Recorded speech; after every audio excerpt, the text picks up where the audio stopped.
Hello, everyone, and welcome. I'm Jack, and today we're going to be talking about something amazing, the power of positive thinking. You know how just changing your thoughts can really make a difference in how you live? It can affect Well, your health, how you handle stress, even your relationships. Hi, everyone. I'm Elena. I'm a psychologist. It's great to have you, Elena. So I guess, maybe let's just start with the basics. What exactly is positive thinking? I mean, is it just like being happy all the time? That's a great question, Jack. Positive thinking is kind of a way of looking at the world, where you try to see the good side of things and you expect that good things will happen. It doesn't mean that you just ignore problems or pretend everything is perfect. It's more like you face the challenges with a hopeful attitude, believing you can get through them. So it's not like giving up when things are tough. It's more like looking for the good and believing things will get better. Yeah, exactly. So, I mean, a lot of people might be thinking, well, this sounds really simple. Can just changing my thoughts actually make a difference? Like, is there any proof that this actually works? But there's actually quite a bit of research now that shows that there's a strong connection between positive thinking and good health. For example, some studies have shown that people who think positively tend to have lower blood pressure and they're not as likely to get heart disease. So it's not just about feeling better. It's like it actually makes our bodies healthier. Right, and it's not just about the heart. Positive thinking can boost your immune system so you don't get sick, as often help you handle stress and even help you recover faster if you do get sick or injured. That's amazing. Yeah. I mean, but how does that work? What's the connection between what we think and our physical bodies? Well, it's all about the mind-body connection. When you're stressed or you're thinking negative thoughts, your body releases a hormone called cortisol.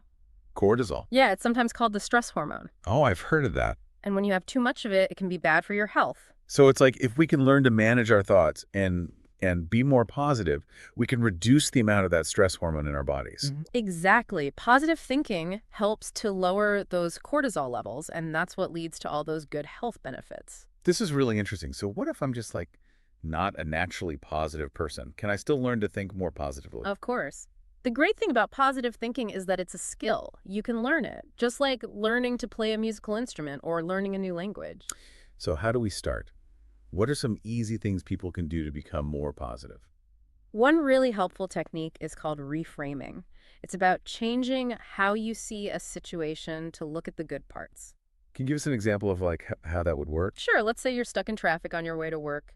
Instead of getting upset, you could reframe it and think, this is a good chance to listen to my favorite music or make some phone calls I need to make. That's a great way to turn a negative experience into a more positive one. And another really simple but powerful technique is gratitude journaling. Every day, take a few minutes to write down 3 things you're grateful for. Could be anything.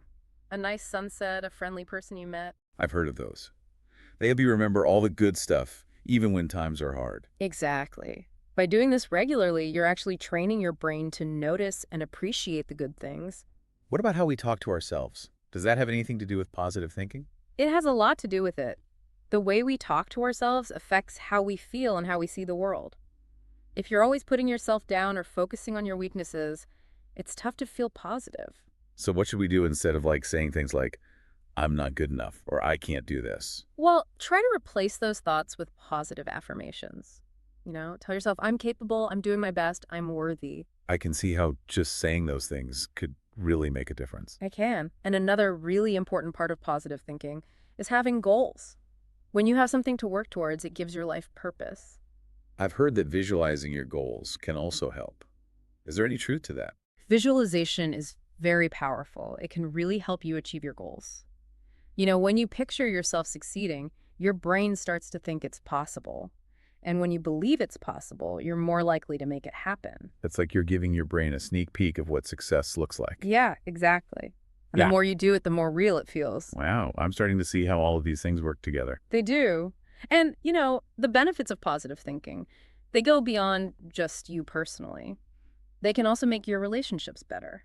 That makes sense. Yeah. I mean, if you're more positive, you're probably just more fun to be around. Right. Positive people are usually more understanding and forgiving.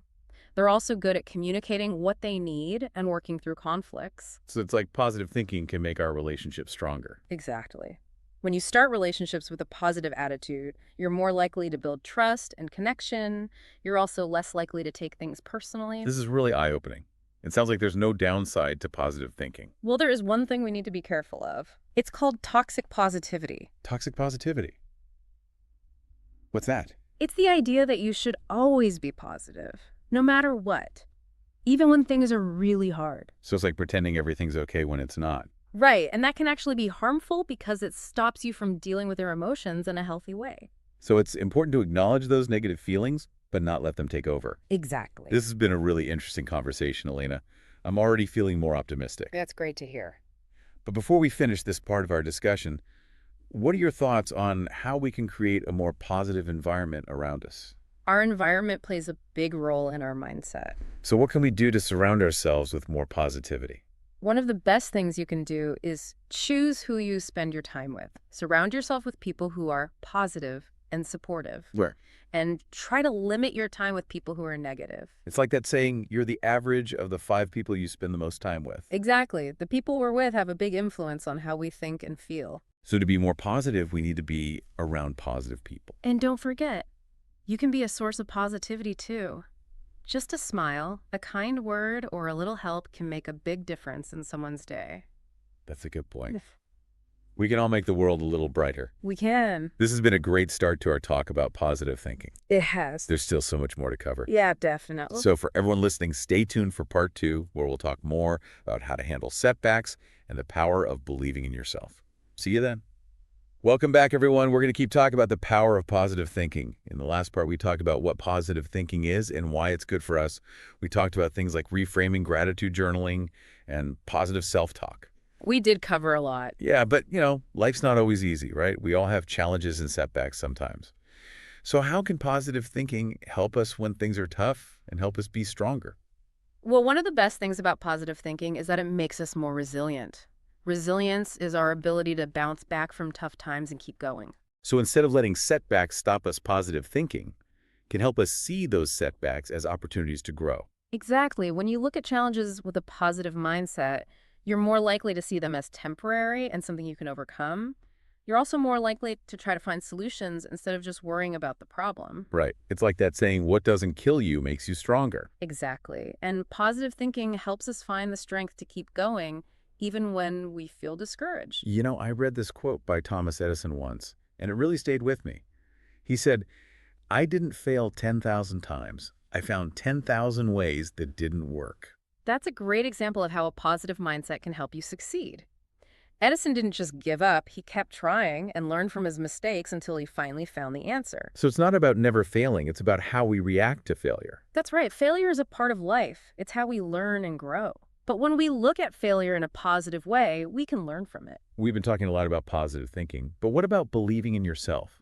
How does that fit into all of this? Believing in yourself is really powerful.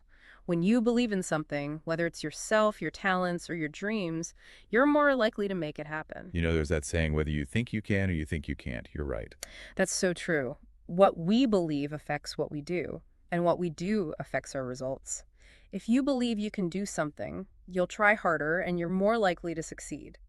But if you don't believe it's possible, you might give up before you even start. So it's not just about thinking positive thoughts, it's about truly believing in yourself and your ability to succeed. Exactly. Positive thinking is important, but it's not enough by itself. You need to have faith in yourself and your dreams. That reminds me of this book I read, The Power of Positive Thinking, by Dr. Norman Vincent Peale. He talked a lot about how important it is to have faith and belief to be successful. That's a great book and a powerful message. When you combine positive thinking with strong belief, you can overcome almost anything. So how can we develop that kind of strong belief in ourselves? Well, it starts by setting goals that are realistic. When you set goals that are challenging, but that you can actually achieve, you start to believe in yourself more. And what happens when we do have setbacks? How can we stay positive and keep believing in ourselves when things don't go our way? It's important to remember that setbacks are normal. Everyone has them.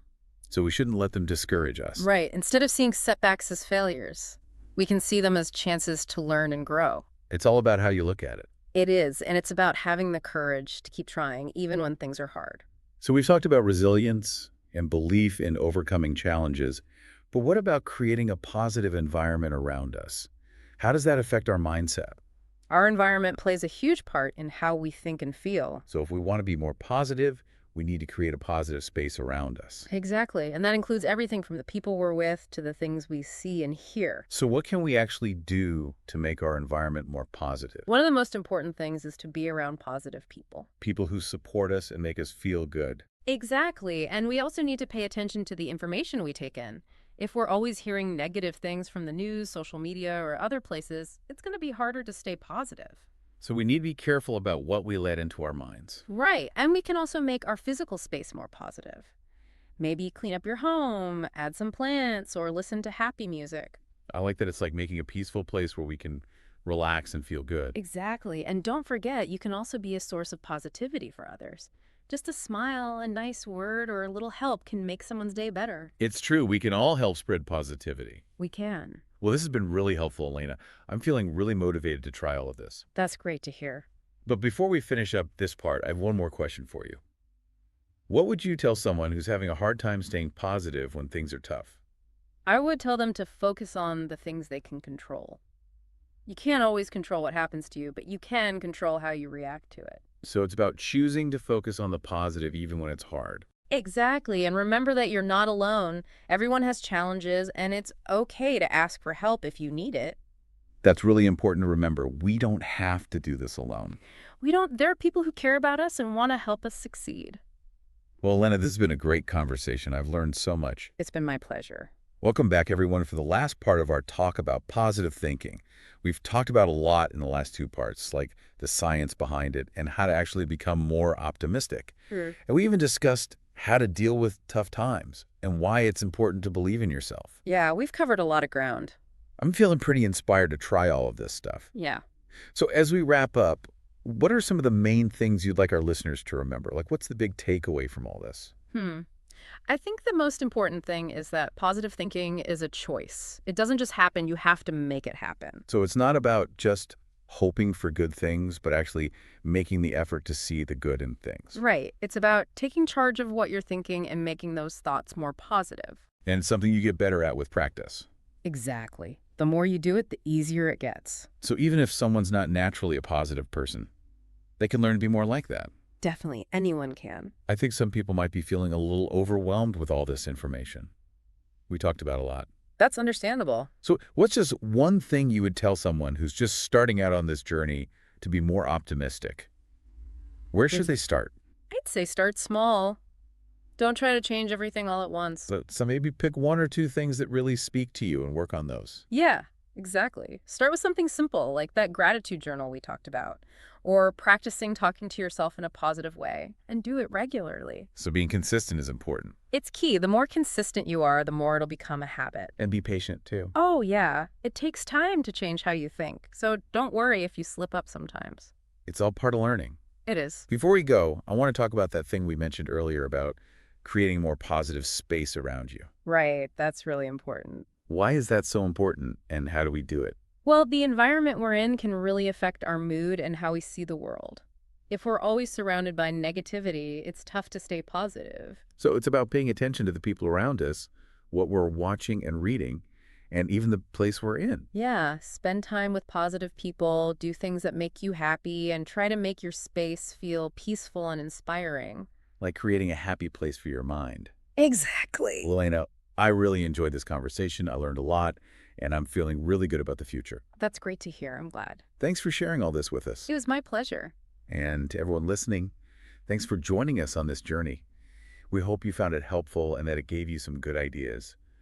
Remember that positive thinking has real power. It can change your life in so many ways. It really can. So go out there and start thinking positively. Look for the good, turn the bad into something useful, and most importantly, believe in yourself. You can do it. Thanks for listening, and we'll see you next time.